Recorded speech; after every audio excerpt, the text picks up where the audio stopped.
Naam, karibu mwanarasa na mfuatiliaji wetu katika mwendelezo wa kupatia taarifa mbalimbali na kukuletea matukio mbalimbali. Leo tupo katika kipengele cha mwanachuo profile. Tunakuletea maisha ya wanachuo, mambo gani wanayapitia na faida au mafanikio ambayo wanapata wakiwa chuo, na pia changamoto mbalimbali ambazo wanazipitia kwenye masomo yao. Naam, nipo na mwanachuo leo, ataweza kujitambulisha chuo gani anasoma, mwaka wangapi, na tutaendelea kuzungumza naye mawili matatu, atatuelezea na kukupa faida wewe ambao unatufuatilia. La msingi, kama itakuwa ni mara ya kwanza, subscribe, utabonyeza alama ya kengele, like na comment ili uendelee kutufuatilia zaidi. Pia usisahau kubonyeza alama ya kengele ili kila tunachokiweka unakipata kwa wakati. Asante na karibu. Naam, kama nilivyokwisha kukuambia kwamba leo tumemtembelea mwanachuo, tuweze kupiga naye story 2-3, aweze kutuelezea maisha yake yanavyoendelea na masomo yake yanavyoendelea. Poa vipi? Kama kaa. Safi. Fresh vipi wewe? Mimi niko vizuri.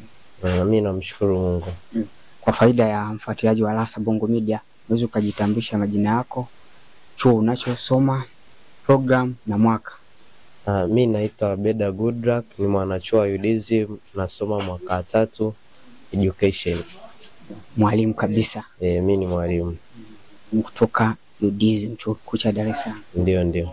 Hongera sana kwa kuchaguliwa kujiunga na chuo cha Dar es Salaam.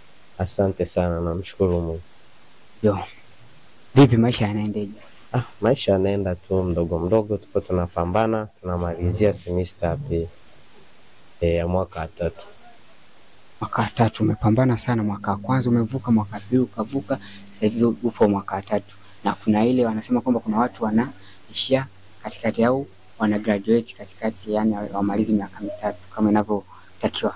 Ni kweli kabisa, usipokuwa serious unamaliza ukiwa mwaka wa kwanza au mwaka wa 2. Maisha ya chuo kwa kweli yanahitaji kujituma sana. Hamna mtu ambaye atakwambia nenda darasani, nenda kasajili semina, nenda kasome. Ni wewe tu na ratiba yako mwenyewe. Ipi siri ya mafanikio yako iliyokufanya unaanza mwaka wa kwanza mpaka sasa hivi uko mwaka wa 3 ambao unakaribia kumaliza, miezi michache imebaki? Siri ya mafanikio, japokuwa sijafanikiwa asilimia zote, lakini namshukuru Mungu. Kitu ambacho kimenisaidia ni kuwa na ushirikiano na wanafunzi, kujenga ukaribu, haijalishi ni jinsia ya kike au jinsia ya kiume. Maana katika kupambana na haya maisha ya chuo, ushirikiano ndo kitu cha kwanza kabisa. Ushirikiano ndo unafanya watu wengi waweze kutimiza ndoto zao za kumaliza chuo, si ndio? Hilo ni moja ya jambo ambalo ni la muhimu sana. Ndio maana bila ushirikiano kwa chuo haisee utoboi. Yaani kama wanavyosema kwamba binadamu tunakamilishana. Huwezi kuwa umekamilika, lazima hawe mwenzako ambaye atafanyaje, atakukamilisha wewe. Kwa hiyo ndio hivyo, ni kama maisha ya chuo. Yaani maisha ya chuo tunaishi kwa kutegemeana, kusaidiana ili tuweze kufika pale ambapo tunahitaji kufika. Upo kwenye kutegemeana na kusaidiana kwenye masuala yote ya masomo na masuala ya uchumi hivi na nini, tunasema masuala ya hela nini, msosi na mambo mengine. Of course, kwa sababu kuna uwezo kusema mimi ninajiweza kwa kila kitu. Unaweza ukawa una hela kiuchumi, lakini kwenye swala la elimu utahitaji mtu akusaidie kwenye discussion, aweze kuelekeza pale ambapo utakuwa hujaelewa. Hapa kuna changamoto kubwa au kuna mambo ambayo yani mtaani linazungumzwa sana, swala la hela ya kujikimu, boom, kwamba wanachuo wanalia sana, boom haitoshi, na imetoka 8,500 sasa hivi ni 10,000, lakini bado wanasema haitoshi. Je, tatizo ni kwamba serikali waongeze tena kwenye 10,000 au kuna kitu kingine ambacho kinasababisha hii hela inakuwa kidogo? Kitu kikubwa ambacho kinasababisha hii hela isitoshe ni matumizi ambayo kulingana na loan board walivyopanga ni tofauti na sisi tunavyotumia. Kwa mfano hela ya boom umepigiwa budget kwa ilipotoka 8,500 kwenda 10,000 kwamba kwa siku utumie shilingi 10,000 ambayo inakuja hiyo 600,000 unakuja kuitumia kwa miezi mingapi? Miwili. Lakini tatizo ni kwamba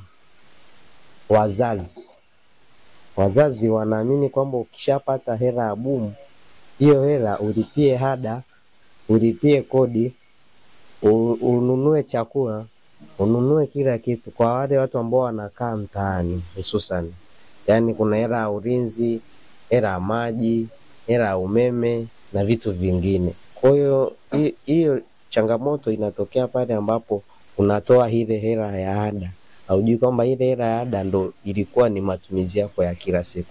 Kwa hiyo ni changamoto kubwa sana. Wazazi wanaamini kwamba mwanafunzi ambaye yupo chuo haina haja ya kumpa support, lakini support inahitajika kubwa sana katika swala la ada. Kumbe changamoto kubwa ni zile asilimia za mkopo, kwamba kuna mtu anapata 50%, kuna mwingine anapata 10%, mwingine 18%, mwingine 25%. Kwa hiyo ile hela ya kujikimu, ile boom, wanakuja wanaitumia kufanyaje? Kulipia ada. Hiyo ndio changamoto inaanzia, na hiyo miezi miwili mpaka inafika unakuta wameshaishiwa hela ya matumizi, si ndio hivyo? Kwa hiyo hapa serikali la msingi ni kufanyaje? Waongeze kiwango cha ada, si ndio?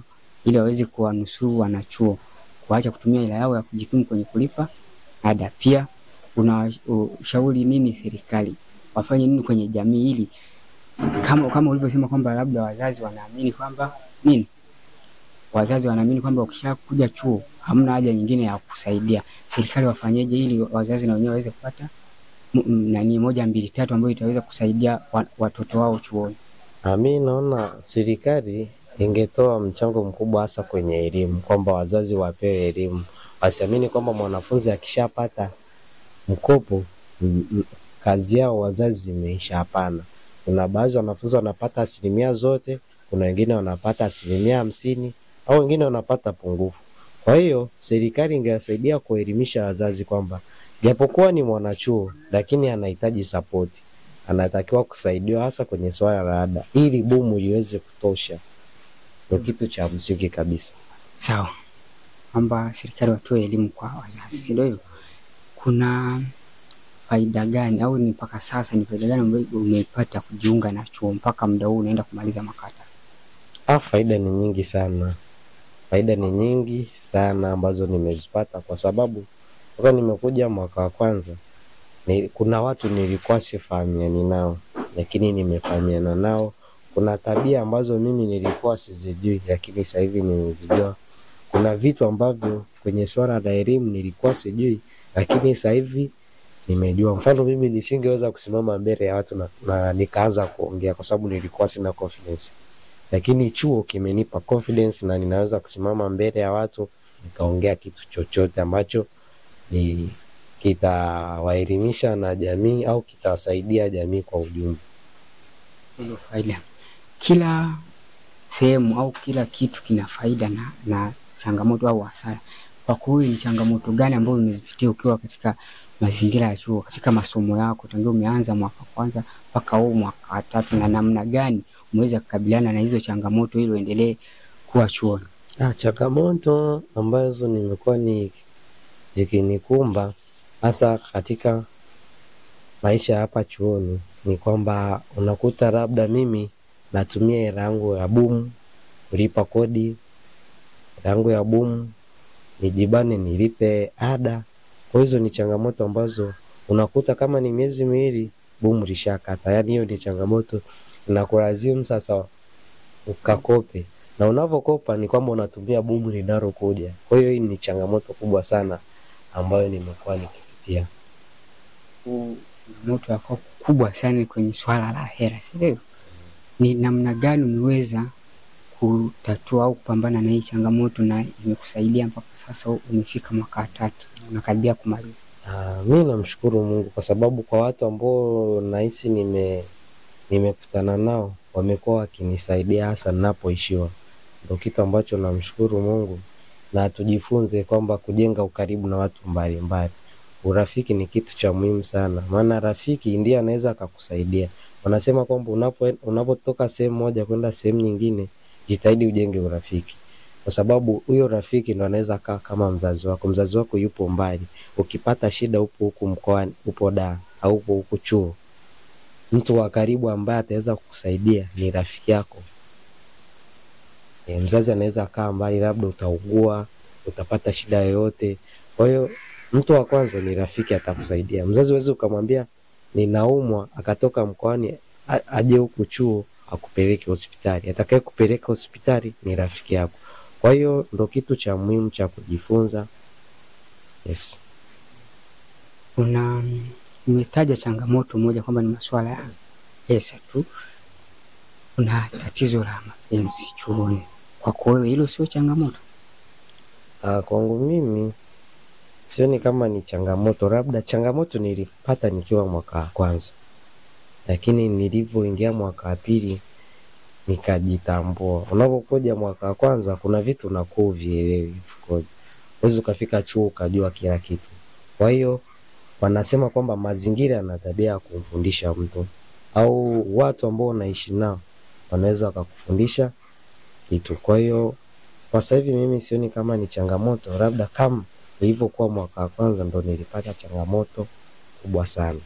Hilo tatizo lipo chuoni kwa wenzako ambao umeshasikia au umefuatilia au umeona kabisa?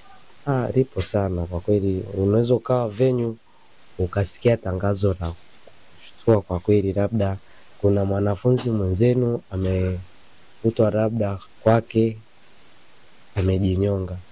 Ukija kufuatilia kwa undani zaidi ni swala la nini? La mapenzi. Kwa sababu gani? Mapenzi katika umri wa kuanzia miaka 18 hadi 25 yanawasumbua vijana wengi, na usipoweza kujicontrol aisee utapata changamoto kubwa sana.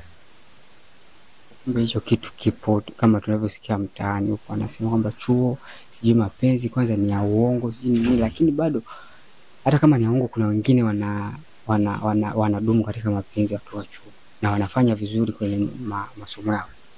Kwenye swala la kudumu hilo ni kweli, ni kulingana na mtu ambaye umekutana naye na ana tabia gani. Ila wengi wao, yani ukiangalia 10% watu wengi chuoni wanateswa na mapenzi, na chanzo cha watu kufeli katika masomo 10% inakuwa ni mapenzi. Kwa mtu kwa sababu hamna mtu ambaye anakuambia nenda darasani. Hapana. Kwa hiyo huko na mpenzi wako unaona uvivu kwenda nini? Kwenda darasani.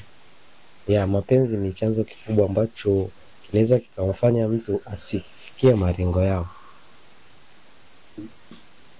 Unawashauri wafanyaje? Waachane nayo kabisa akiwa chuo, kwa sababu ndio yale anaweza akafanya hata mtu akafeli, labda akashindwa kuendelea na chuo. Wangeifuta, nasema kwamba mtu ajiamini yeye kama yeye, sio sema mimi bila wewe siwezi, kwa sababu hicho ni kitu ambacho wewe unakuwa unajijengea mazingira ya kufeli. Hata pia ukisema kwamba waachane na mapenzi, huu ni umri ambao ni sahihi kwa watu labda kuwa na nini na mahusiano, lakini ni kutafuta ile namna ambayo sawa utakuwa katika mahusiano, lakini shughuli nyingine labda kwenye masomo zifanikiwe, sio ingie kwenye mahusiano uishie njiani. Hapana. Ndio.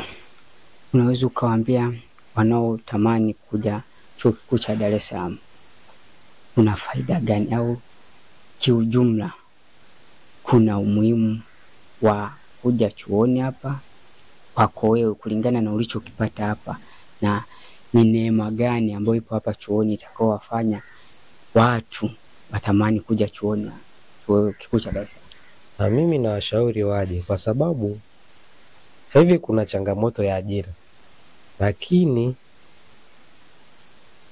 uwezi jua Mungu kakupangia nini. Watu sasa hivi wanaiponda sana elimu, kwamba elimu haina umuhimu. Umuhimu upo. Kwa sababu gani? Mimi niliyesoma chuo na mtu ambaye ameishia form 4, mawazo lazima tutofautiane. Mimi nitakuwa nawaza hiki, yeye anawaza kitu fulani.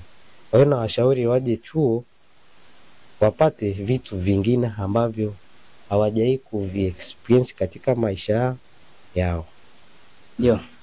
Unakaribia kumaliza, kwamba bado miezi michache umalize. Vipi, umeshajiandaa kwenda VETA? Hapana, sijajiandaa. Sijajiandaa kabisa kwenda VETA. kwa sababu sasa hivi kuna mashule mengi yanatoa ajira, kuna private school, kuna government. Nitaenda nijitolee, lakini kwa hatua hii niliopo mimi naweza nikaenda shule nikaomba na nikapata kazi. Labda tuseme kwa watu ambao wamesoma course ambazo labda umesoma sheria, of course kama ndo wanaweza kujiandaa kwenda VETA kwa sababu wanasheria ni wengi na wamegraduate ni wengi. Au watu ambao wamesoma procurement and supply, watu ni wengi. Yani unakuta hizo ajira ziko very limited. Kwa hiyo mimi kwa kweli sidhani kama naweza kwenda VETA, labda nitaenda shuleni nitaomba na nitapata kazi. Unaenda kupata ujuzi mwingine ambao utajiajiri wewe mwenyewe na unaacha kwenda kama kujitolea kuajiriwa? Hapana.